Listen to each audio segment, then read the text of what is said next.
জনপ্রিয় সংবাদ উপস্থাপিকা ও মিডিয়া ব্যক্তিত্ব ফারহানা নিশোকে বেসরকারি টিভি চ্যানেল ২১ টেলিভিশন থেকে অব্যাহতি দেওয়া হয়েছে।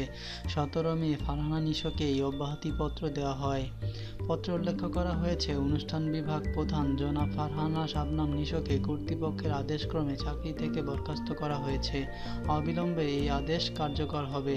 চ্যানেলটির কোম্পানি সচিব ও মানব সম্পদ প্রধান মোহাম্মদ আতিকুর রহমান এই অব্যাহতিপত্রে স্বাক্ষর করেছেন। এর অনুলিপি দেওয়া হয়েছে ২১ টেলিভিশনের সকল বিভাগীয় প্রধানকে। তবে কী কারণে ফারহানা নিশোকে বরখাস্ত করা হলো সে বিষয়ে কোনো কিছু জানা যায়নি এবং তিনি এ প্রসঙ্গে কোনো কথা বলতে চাননি। উল্লেখ্য, ২১ টিভিতে আসার আগে তিনি বৈশাখী টেলিভিশনে দীর্ঘদিন কর্মরত ছিলেন। সেখান থেকে চলিত বছরের ২ জানুয়ারিতে তিনি ২১ টিভিতে যোগ দেন। মিডিয়া জগতের অন্যান্য খবর পেতে আমাদের চ্যানেলটি সাবস্ক্রাইব করুন।